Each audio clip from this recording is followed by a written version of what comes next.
Welcome back to Breakfast Central, your home for interesting and lovely conversations. We have another top story to bring you right now. On January the 30th, 2025, a former Kaduna State Governor, Nasir El-Rufai, and President Bola Tinubu's aide on policy communication, Bwala, clashed on X, formerly known as Twitter, over the current state of the ruling All Progressive Congress, with El-Rufai criticizing it as a zero-man show due to the lack of activity, prompting Bola to question El-Rufai's motives. And he said, if we were to be serving in the current administration, would he be making this statement? But here's what we know about this development. Recall that on January the 28th, Nasir El-Rufai criticized the ruling All Progressive Congress for staying from its core values, stating that he no longer recognizes this party. Despite being a chieftain in the APC, having no appointment in the current administration, he had raised rumors about his refusal to support the president or accept to serve in his cabinet.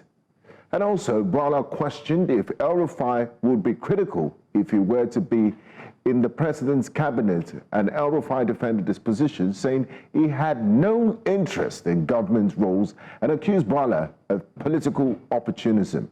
Finally, Bola called for El-Rufai to return to the APC, accusing him of vengeance rather than patriotism. Drama, you could say, drama upon drama. But you see, this public feud between El-Rufai and Bwala not only sheds light on internal wranglings within the APC, but also raises questions about party governance and where the loyalty of some truly lie. Well, let's bring in our guest who joins us live in the studio. Yes, the public feud between El-Rufai and Bwala not only sheds light on internal wranglings within the APC, but raises questions about the party's governance and where the loyalty of some of its members truly lie. Now, joining us to further uncover what implications and put this in perspective, we're joined by a member of the APC, an APC chieftain, Mr. Akin Bash. Thank you very much for joining us on the program this morning. Thank you for having me. Now, first off, let's start with internal democracy in the APC. And this was one of the reasons why the former minister made his statement. Nasir El-Rufai criticized the APC for lacking internal democratic structures. He said it's a one-man show, to use his words. How do you, what do you make of his claims? Do they hold weight? And how does this impact the party's credibility and future? Does he have legitimate grounds for that statement? Thank you so much for inviting me. Let me say that for me that claim is weightless and I can substantiate it. When you talk about party democracy or governance, there are different organs of party that runs its activities. About 9. You have the ward level, you have the local government level, you have the unit level, you have the regional level, you have the National Working Committee, and finally you have the NEC. He said the NEC had not met in quite a long time. He said the NEC had not met in the past 2 years. That cannot be correct. Because the officers who are managing the affairs of the party as of today were put in place by NEC sometimes in August 2023. So if you're talking about 2 years, you still have some months to go. But that's not even the point. In his own state, what role is he playing within the party? Is the party running the state? If the party is not, I mean, it's not the president that will help the party to run in individual states. Each state has a structure. I'm in Lagos. I tell you this, as of yesterday, every local government in Lagos State had their monthly meeting. By today, every ward in Lagos State, across Lagos State, will hold their, we had a local government meeting yesterday. Today, every ward in Lagos will be having their ward meeting. If that happens, and it happens all over the place, I mean, what are you now talking about? So the party itself has the basic unit at the ward level. And meetings are being held regularly at this level. So for anybody to now come and claim that, the party is not being managed well, I think it leaves a lot of room to be, to me, a lot to be desired. He probably might have other things, you know. Do you think that the former governor is dissatisfied with the fact that he wasn't placed on a high pedestal, having supported President Tinubu into power, and he did all he could, but all of a sudden, maybe he expected much? Do you think he's speaking because he's talking from a place of expectation, dashed expectation? I would align with that, honestly, too. You see, El-Rufai has always been a big player, and El-Rufai has always liked to be at the center of activity. And where somebody who is used to this kind of disposition finds himself at some point not in the position to play that same role he's used to, you're like to have an issue. And there's this comment he made, which for me cannot be right, when he said that he never wanted to serve in Ashwa's government. Oh yes, I was going to come to that. If he never wanted to serve in Ashwa's government, why did he submit himself to screening at the National Assembly? He was screened. So that's height of unprincipled position. If I make up my mind I'm not going to serve in the capacity, I will insist on that. But you went to the National Assembly, and the National Assembly did not pass you. You failed their screening. Could it be that he just wanted to honor the invitation as a reputable person? Reputable? Honor an invitation for a responsibility you don't want to carry? A ministerial position? No. But he could not pass the test of the National Assembly, and that's the official fact. You understand? So, I don't know the details, but of course, there are so many theories that will be flying. But the point is, he was offered an opportunity, and he could not scale through. Sorry to butt in. The theories that could be flying, could it be that he was not looking to be a minister, was looking for maybe a chief of staff role or something? Or something do you think, bigger? Do you think that ministerial role was fitting for him? Of course, why not? Anybody should be available to serve at any level at all, if your interest is service to your country or service to the people. You cannot choose what role you want to play. You cannot. Now let's talk about another issue. El-Rufai mentions some of his grievances. El-Rufai described APC's leadership as consisting of illiterate, semi-illiterate, and cunning people. How do you assess this characterization? I think these are very strong words. I think there are various levels of members. If you're talking at the final level, which is the grassroots, of course, different people come into that. But when you say APC leadership, you yourself know now, will Ganduje be an illiterate? Is Felix Moka an illiterate? Bashir Ajibola, who is the secretary of the party, is a lawyer, has been a senator, can that be an illiterate? Our regional representative here is a PhD holder, Dr. Latif Ibirogba, representing Southwest. So what is he talking about? Now, what's the leadership of APC doing about, shouldn't there be punitive measures, or are there no internal mechanisms to deal with this sort of disputes? Because this is a play of words on social media, on TV, and it doesn't look good. They say a house divided can't stand on its own. They're both, still a card-carrying member of the APC the last time I checked. He claims to still be a member, but his body language for me, no. It's on record now. He has been junketing all over the place, relating with different parties and people.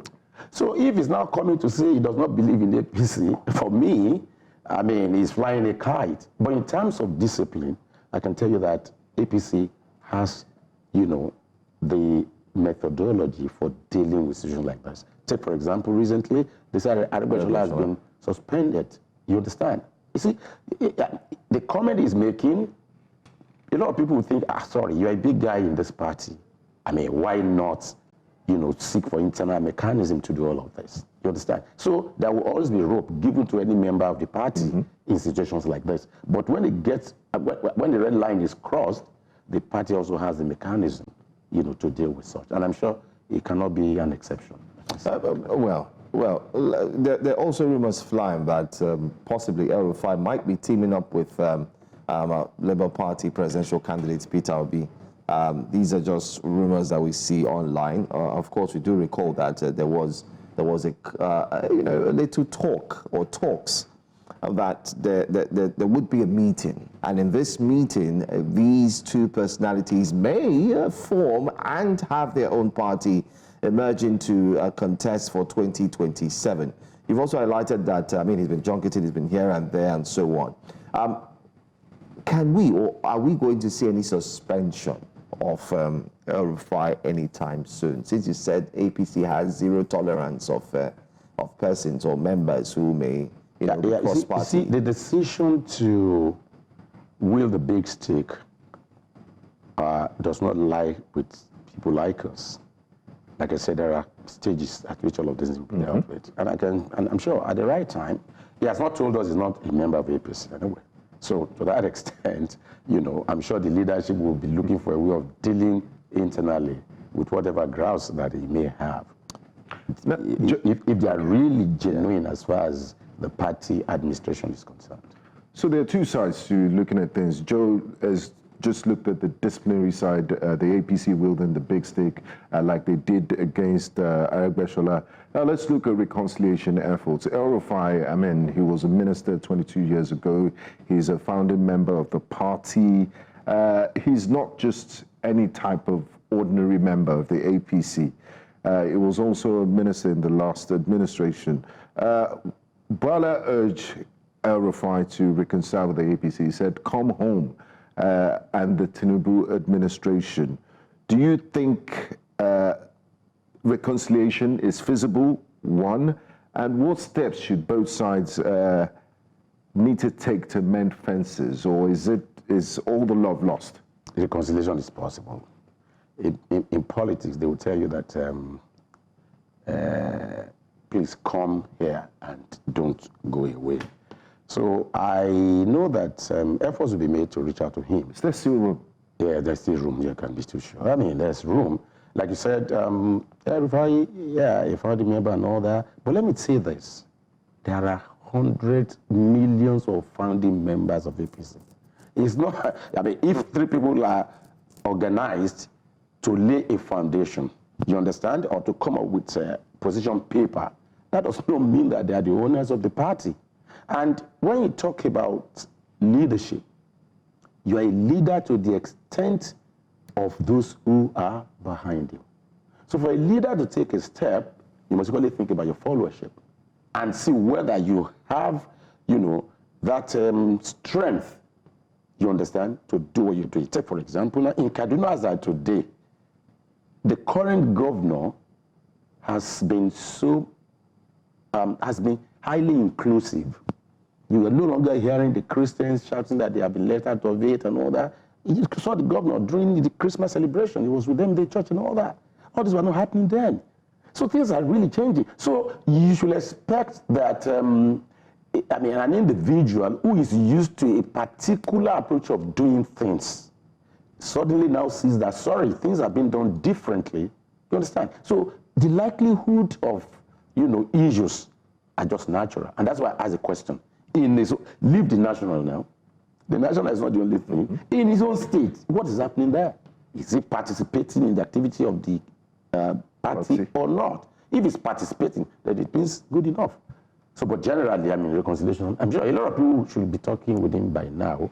And at the same time, don't forget that every party has its own intelligence gathering strategy. So, there are so many things going on, and a lot of people are aware of some of these things. But like I said, it takes a long time to say somebody should leave your party. No, except the line has been fully crossed. You don't score a goal until the ball completely crosses the line. So. Okay. You've also alluded to the fact that you need to give it time. Time would indeed identify or state if he's going to leave or he's going to stay. But do you think that some of the statements he's made have any iota of truth in it? Because he did say that this is not the same party that he knew.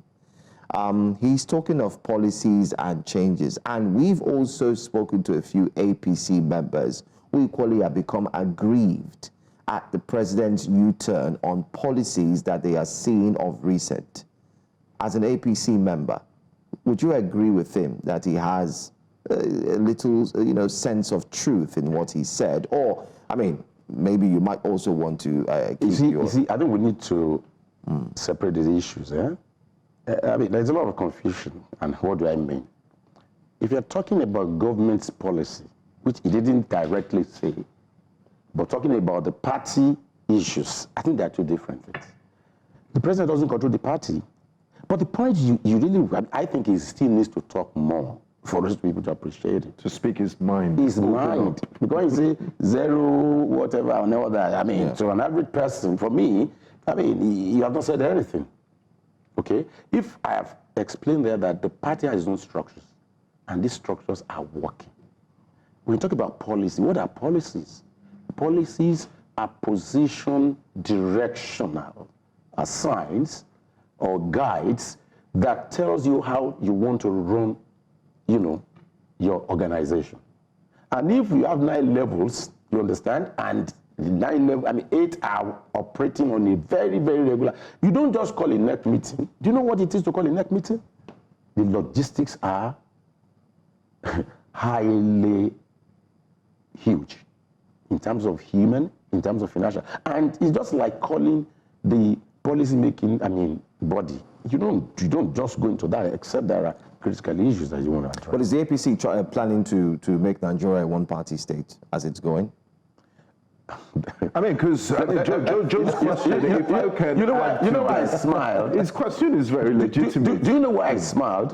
It was an issue as late as 9:30 yesterday that was somewhere we were discussing. And I said clearly, Ashiwaju would never pursue a one-party state. So why is it that most opposition parties, especially the major ones, the PDP, the Labour Party, NMPP, are all going through some sorts of internal wranglings? There's fighting amongst them, and some have suggested that this is a deliberate ploy by the ruling APC to destabilize the workings of this party as we approach 2027. Before Ashiwaju became the president, were there no internal wranglings among parties? It's not just started. Well, all of them seem to be fighting at the same time. If they're fighting, that's their own business. You see, let me say this to you. It is easy for people to come up to proclaim that you want to be this, you want to be that. It's easy. But do you have the capacity? Do you have the capability? Do you have the competence to play the role you are aspiring for? Leadership is not an a la carte thing. If you want to lead a lot of people, take for example PDP. Why is PDP having problems? In 2020, well, we're now in 2025. In 2025, when the elections were coming, it is natural in this country that there is this unwritten understanding of rotation. Do you get that? After 8 years of a northerner, another northerner was equally aspiring. How do you explain that? So look at PDP's problem, what led into the crisis. Some said, sorry, the president cannot go back to the north. Do you get that? But he won the primaries, internal democracy in PDP. Who? Atiku Abubakar. Of course, don't forget, winning primary is different from... It's different. That's what I told you, that if you're a leader and your followers are aggrieved, it takes a whole lot before you can pacify them. Not on issues as critical as what we're talking about. So look at Labour Party. Go. The person who today is seen to be the face and eye of Labour Party was not even an original member anyway. So what did he know about the birth of the party and how to run the party? So if you have all these issues, it's a clash between various interests. But it's natural for you to attribute that to someone. But I can tell you, Nigeria can never be a one-party state. So you've said the APC is not planning to make a one-party state out of Nigeria. The APC is running his own party. So whoever has his own party, let them run it and run it well. If they're having problems, they should also come back and see how they want to solve it. Just to clear the air, before we call this a wrap, there are rumors that the APC is paying some other party members, who act as moles, to ensure that they destabilize these parties ahead of 2027. And there are rumors that 2027 campaign has started both internally and would be launched very soon. Can you confirm that to us? These two Number one, I'm not even in a position to confirm that. Okay. But as an individual, rumors fly quickly, not only in politics, all over the place. I mean, somebody said, come on, what are we talking here? Some people have been given 50 million to do what? Yeah? I mean, it's funny. If you have this, some people have been asking the proponent of that please mention name. And if it's that person, we all know him, you understand that. But I don't know, it's unfounded. With my own experience, I don't really see that happening the way they're talking about it. 50 million, so for what to happen? The president, in the first place, has no choice but to deliver. His concern should be on how to deliver based on his own promises. 50 million to anybody, actually, he won't even do that. He would rather, skin himself out to ensure that those promises are made, notwithstanding the challenges. It is after that, fine, later, there could be a relationship, which is common in politics. Okay, those who are going all over the place now, holding meetings here and there, don't they spend money to do all of this? Well, fine, I know we're out of time, but what did you think about the PDP's fight just 2 days ago, kicking themselves and all that? How did the APC camp see that? As an individual, it's not uncommon. It's not uncommon, especially when interests are diverse. But these are supposed to be leaders. It doesn't matter. Leadership does not prevent crisis, okay? But the challenge is how do you now manage it? Was it proper to have degenerated to that level? I think it should not have. Okay. They will be able to know why it did degenerate to that level. All right. Thank you so much, APC Chieftain Akin Bash, for joining us live and dissecting some of the common issues surrounding APC and, of course, surrounding the founding member, as it were, and, of course, the newly appointed member who cross-carpeted from PDP to the special advisor. It's because we didn't have enough time. If we trail, are we off? Yeah, no, we're still on. Okay, if you trail his ascension to supporting Ashiwaju, it wasn't a smooth one. It wasn't deliberate from the beginning. There were interests here and there in some other people. Sure. But when it became clear that this man, there's no way. Look, El-Rufai himself, I still played one of his interviews when they went to collect certificate. And he was saying Ashiwaju has the capacity, he has the capability, he has the competence. I remember that. And that Ashiwaju is somebody who can engage people, who can practice inclusion. He has not said that Ashiwaju does not have that. He has not said that Ashiwaju is not doing this. Do you get that? But talking about the party governance and all that, I'm sure there is more to it, definitely.